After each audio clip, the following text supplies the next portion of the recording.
जीवन का मतलब क्या है? एक सोचने वाले मन में देर से हो या जल्दी यह सवाल उठता ही है। यहां सद्गुरु विस्तार से जवाब देते हुए उन मूल बातों की चर्चा कर रहे हैं जिनमें से मतलब जानने की प्यास जगती है। प्रश्न: सद्गुरु, जीवन का मतलब क्या है? सद्गुरु कहते हैं, आप जीवन के बारे में ऐसे बात कर रहे हैं जैसे आपके लिए यह कोई बाहरी चीज हो। आप खुद ही जीवन है, पर आपको चारों ओर से आपकी सोच और भावनाओं ने, आपके विचारों ने, आपके विचारधाराओं और दार्शनिक बातों ने और आपके धर्मों और पूर्वाग्रहों ने ऐसे घेर रखा है कि उन सब ने आपके जीवन की प्रक्रिया को पूरी तरह अपने वश में कर लिया है। आजकल अधिकतर लोग जब मेरा जीवन ऐसा कहते हैं तो आपको समझना चाहिए कि वे नौकरी, कारोबार, परिवार, कार, संपत्ति, पार्टी आदि की बात कर रहे हैं। वे उस जीवन के बारे में बात नहीं कर रहे जो वे खुद है। इन सब सामानों का मतलब उनकी जरूरत सिर्फ इसलिए है कि आप ही जीवन है और अभी जीवित है। चूंकि आप जीवित है, बस इसलिए आपकी नौकरी, कार, आपका घर, आपके संबंध, इन सब का कुछ मतलब है, इनकी कुछ जरूरत है। आप जो पहनते हैं, जो बोलते हैं, जिनके साथ आप कुछ जुड़े हुए हैं, इन सभी का कुछ भी मतलब सिर्फ इसलिए है क्योंकि आप जीवित हैं। सबसे मूल चीज यह है कि आप जीवन हैं। पर अभी तो आपका मनोवैज्ञानिक नाटक आपके जीवन की प्रक्रिया से बड़ा हो गया है। यूरोप ने यह बड़ी गलती की और इसी को सारी दुनिया दोहरा रही है। हमने इस हद तक जीवन की बजाय विचारों को ज्यादा महत्व देना शुरू किया कि किसी की यह कहने की भी हिम्मत हो गई, मैं सोचता हूं इसीलिए मैं हूं। आपके विचार सॉफ्टवेयर की तरह हैं। आपने जो डेटा अंदर लिया है उसी के हिसाब से आपके विचार होते हैं। जो इस सॉफ्टवेयर को लेकर चलता है वही जीवन आप है। आप इस सॉफ्टवेयर के उत्पाद नहीं हैं। पर आज आपके विचार बाकी सब चीजों से बड़े हो गए हैं। तो इसीलिए आप पूछ रहे हैं जीवन क्या है। मैं आपको याद दिला रहा हूं कि आप ही जीवन है। मुझे जीवन के बारे में पूछने की आपको जरूरत क्या है? आप अगर यह पूछना चाहे कि भारत में मौसम कौन सा है तो हम इसकी चर्चा कर सकते हैं। यह चर्चा ठीक होगी। पर आप पूछ रहे हैं जीवन का मतलब क्या है, जबकि आप खुद जीवन हैं। तो मुझे आपको एक कहानी सुनानी पड़ेगी। मैं इसे कहानी इसलिए कह रहा हूं क्योंकि मैं जो कह रहा हूं वह अगर आपके अनुभव में नहीं है तो जहां तक आपका सवाल है ये एक कहानी ही होगी। अगर आपको कहानी पसंद आती है तो आप उस पर यकीन कर लेंगे, और अगर पसंद न आए तो यकीन नहीं करेंगे। पर अगर आप यकीन कर लेते हैं तो क्या ये वास्तविक हो जाएंगी? और अगर आप यकीन न करें तो भी क्या ये वास्तविक हो जाएंगी? दोनों ही तरफ से आपको सत्य का पता नहीं चलेगा।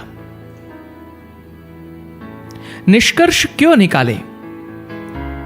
ऐसा क्यों है कि आप सीधे सीधे ये मान नहीं लेते, मैं जो जानता हूं वो जानता हूं और जो नहीं जानता वो नहीं जानता? हम जो कुछ नहीं जानते उसे छुपाना चाहते हैं, क्योंकि मैं नहीं जानता का जो जबरदस्त स्वभाव है उसको हम समझ ही नहीं पाए हैं। आप अगर जागरूक होकर आनंद के साथ ये मान ले कि मैं ये नहीं जानता, तो जानना ज्यादा दूर नहीं रह जाएगा। मनुष्य की बुद्धिमत्ता का मूल स्वभाव यह है कि आप मैं नहीं जानता के साथ नहीं रह सकते। जानने की इच्छा रखने और जानने का प्रयास करने की भावना आपके साथ हमेशा बनी रहेगी। आप देखेंगे कि आपकी बुद्धिमत्ता वो सब जानने का रास्ता ढूंढ लेंगी जो आप जान सकते हैं। तो फिर मैं नहीं जानता ये मान लेने में समस्या क्या है? कारण बस यही है कि आप ऐसे समाज में रहते हैं जहां ज्ञान को, जानकारी को बहुत सम्मान मिलता है, पर जिज्ञासा करने को, जानने को नहीं। ज्ञान बस कुछ इकट्ठा की गई जानकारियां है, और अधिकतर सिर्फ वे जिन्हें आपने मान लिया है, जिनके बारे में आपने कुछ निष्कर्ष निकाल लिए हैं। यहां तक कि तथाकथित विज्ञान भी हर 2 साल में अपनी राय बदलता रहता है। इसका कारण यही है कि आप बस एक निष्कर्ष से दूसरे निष्कर्ष की ओर चल रहे हैं। धार्मिक लोग बस एक चीज पकड़कर बैठे रहते हैं और वैज्ञानिक एक निष्कर्ष से दूसरे निष्कर्ष की ओर चलते रहते हैं, जो थोड़ा बहुत क्रमिक विकास जैसा लगता है और कुछ हद तक है भी। मूल रूप से हर एक चीज के बारे में निष्कर्ष निकाल लेने की आखिर इतनी बड़ी जरूरत क्या है? आप जब पूछते हैं जीवन का मतलब क्या है, तो आप तय कर लेना चाहते हैं कि आखिर जीवन है क्या।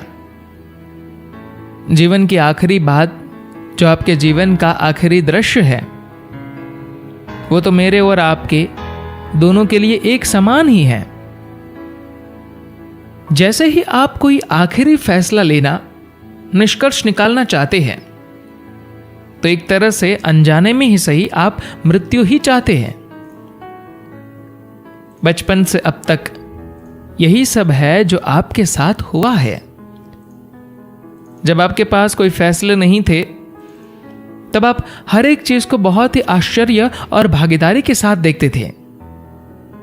पर आज आपने निर्णय कर लिए है, अरे वो पेड़ है, ये तितली है, ये है, ये वो है। हर चीज को आप एक के बाद दूसरे फैसलों से खत्म ही कर देते हैं। जब आप जीवन के मतलब के बारे में पूछते हैं, तो आपको समझ लेना चाहिए कि आप बस एक फैसला लेने, कोई निष्कर्ष निकालने की कोशिश कर रहे हैं, जिससे आज रात को आप अच्छी तरह से सो सके। क्योंकि किसी फैसले पर पहुंचे बिना आपकी बुद्धि आपको परेशान करती रहती है। अगर आप ये जानते हो कि आनंद के साथ दुविधा में कैसे रहे, तो ये बहुत अच्छा होगा, क्योंकि आपकी बुद्धि सक्रिय रहेगी। जैसे ही आप किसी फैसले पर पहुंच जाते हैं, जैसे ही आप यकीन कर लेते हैं, आपकी बुद्धि सो जाएगी। पर जब आप जानते नहीं हैं, तो आप हर चीज को पूरी भागीदारी के साथ पूरी तरह शामिल होकर देखेंगे, जांचेंगे। क्या ये महत्वपूर्ण नहीं है कि आप जीवन में पूरी तरह से शामिल हो? जो भोजन आप ले रहे हैं, उसके साथ अगर आप पूरी तरह से शामिल नहीं हैं, तो क्या आपको यह पता लगेगा कि वास्तव में यह भोजन क्या है? अधिकतर लोगों की भोजन में भागीदारी बस पहले कौर तक ही रहती है। उसके बाद उनका ध्यान भोजन पर नहीं रहता। वे बिना किसी चीज का स्वाद लिए उसे बस निगलते रहते हैं। तो सिर्फ शुरुआती बचपन के दिनों में ही अधिकतर लोग जीवन का अनुभव करते हैं। उसके बाद हर चीज के लिए उनके पास बस स्पष्टीकरण, जवाब और फैसले होते हैं। जितने ज्यादा आप फैसले लेंगे, निष्कर्ष निकालेंगे, उतना ही आपका अनुभव कम होगा। हम सब कुछ जानते हैं, पर किसी चीज का अनुभव नहीं लेते। मतलब जानना यह सिर्फ आपके मनोवैज्ञानिक ढांचे के लिए ही जरूरी है। आपका मन हर चीज का मतलब जानना चाहता है। जीवन का स्वभाव ऐसा है कि अगर आप यहां लाखों साल भी रहे तो भी यह आपको उत्साहित रखेगा और तब भी आप इसमें शामिल हो सकते हैं। पर आप इसको जितना नजदीकी ध्यान से देखेंगे ये उतना ही आपको उलझाएगा। आपके अंदर का जीवन कोई मतलब ढूंढ नहीं रहा है, इसको भरपूर बहुत सारा अनुभव चाहिए। पहले आप इसे बनाइए, फिर ये सारे सवाल गायब हो जाएंगे। इसके बिना आप सवाल पूछते रहेंगे क्योंकि आप अपने मन के मंच पर खड़े हैं और इस मन के पास बस मतलब पता करने की प्यास है। धन्यवाद।